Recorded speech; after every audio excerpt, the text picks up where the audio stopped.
안녕하세요. 여러분과 늘 함께하는 시니어 라이프 코치 다시생활백과입니다.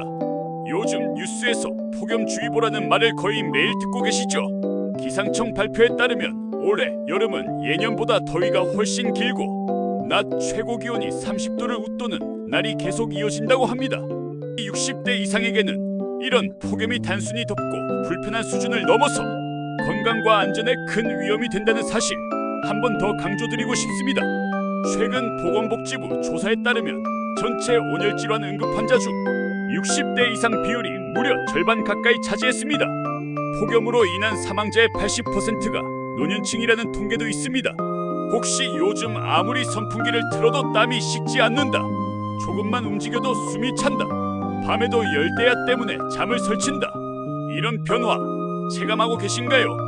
실제로 시니어 시청자 여러분이 실생활에서 일어나는 이런 불편 그 자체가 건강에 중요한 신호일 수 있습니다. 그렇다면 지금 같은 폭염 속에서 건강하게 여름을 보내려면 어떻게 해야 할까요? 첫째, 수분 섭취의 중요성입니다. 노년층은 갈증을 느끼는 감각이 젊을 때보다 둔해지기 쉽습니다.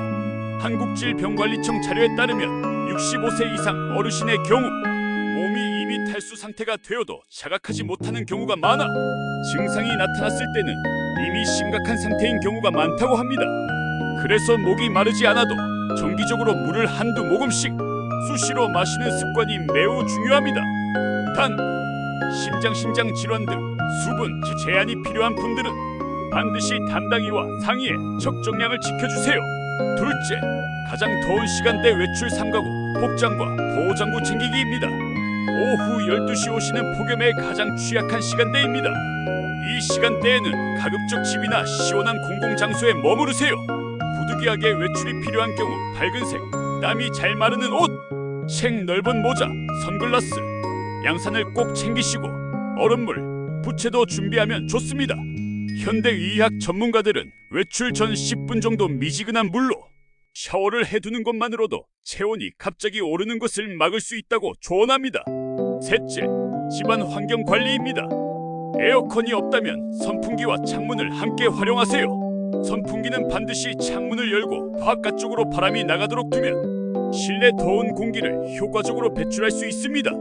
커튼, 신문지, 은박지 등을 활용해 햇빛이 직접 들어오는 창을 가려 실내 온도를 낮추세요. 또한 하루에 23번은 반드시 환기해 실내 공기를 신선하게 유지하는 것도 중요합니다. 실제로 질병관리청 연구에서는 이런 작은 실천만으로도 실내 온도가 23도 낮아지는 효과가 있다고 밝혔습니다. 넷째, 무더위 쉼터와 공공시설 활용입니다. 요즘 각 지자체에서 무더위 쉼터, 복지관, 도서관 등 시원하게 쉴 수 있는 공간을 많이 마련하고 있습니다.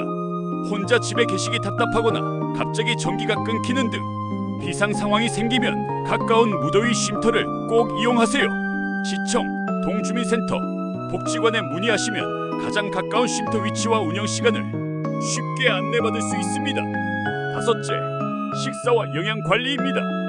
폭염에는 입맛이 떨어지기 쉽지만 너무 밥을 거르거나 찬 음식만 계속 먹으면 오히려 체력이 더 떨어집니다. 오이, 수박, 토마토, 참외 등 수분이 많은 제철 과일 채소와 단백질이 풍부한 두부, 생선, 달걀 등을 골고루 드시는 것이 좋습니다.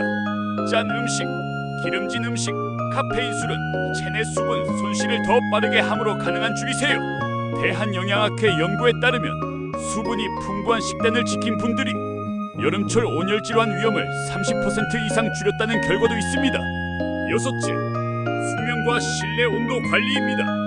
열대야가 계속될 때는 잠자기 전 시원한 물수건으로 몸을 닦거나 미지근한 물로 손발을 씻어 체온을 낮춰보세요. 너무 찬 바람을 밤새도록 직접 쐬는 건 오히려 건강에 해로우니 타이머 기능을 활용해 에어컨, 선풍기를 적절히 이용하는 것이 중요합니다. 창문을 조금 열어두고 공기가 순환되게 하는 것도 숙면에 도움이 됩니다. 일곱째, 응급상황 대처법 숙지입니다. 폭염에는 어지럼증, 두통, 식은땀, 근육경련, 갑자기 힘이 빠지는 증상 등이 경고 신호가 될 수 있습니다. 이럴 때는 즉시 시원한 곳으로 이동해 옷을 느슨하게 풀고 물이나 이온 음료를 마시며 체온을 천천히 낮춰야 합니다. 증상이 나아지지 않거나 의식이 흐려진다면 즉시 119에 연락해야 합니다. 이런 정보를 가족, 이웃과 미리 공유해두면 응급 상황 발생 시 신속히 대처할 수 있습니다. 여덟째, 이웃, 가족과의 소통과 안부 확인입니다. 폭염 기간 중 혼자 사시는 어르신은 온열 질환 위험이 더 높습니다. 실제로 서울시의 폭염 안심 콜센터와 복지관의 어르신 안부 전화 등 이웃의 안부를 살피는 서비스가 생명을 살리는 데 큰 역할을 했다는 사례가 많이 보고되고 있습니다. 가족이나 이웃과 하루에 한 번이라도 안부 전화를 주고받는 것, 폭염 상황을 함께 공유하고 비상 연락처를 가까이 두는 것, 이것만으로도 큰 힘이 됩니다. 마지막으로 난 평생 여름 잘 견뎠으니 괜찮아. 이런 마음보다는 내 몸의 작은 변화, 조금만 어지러워도 식은땀이 나거나 입맛이 확 떨어지면 가볍게 넘기지 말고 즉시 휴식과 수분, 필요하면 전문의 상담까지 꼭 챙기시기 바랍니다. 폭염은 어느새 일상이 되었지만 그만큼 우리 몸이 보내는 신호에 더욱 민감하게 반응해야 건강하고 안전한 여름을 보낼 수 있습니다. 오늘 영상이 시청자 여러분께 조금이나마 도움이 되었길 바랍니다. 이 영상이 도움이 되셨다면 좋아요와 구독, 공유로 더 많은 가족, 이웃이 건강한 여름을 보낼 수 있도록 함께 힘을 보태주세요. 시니어 라이프 코치 다시생활백과는 앞으로도 여러분께 가장 신뢰할 수 있는 건강 정보와 따뜻한 응원의 메시지를 끊임없이 전해드릴 것을 약속드립니다. 올 여름 무더위에 지치지 말고 건강과 안전, 웃음까지 꼭 지키시길 진심으로 응원합니다. 감사합니다.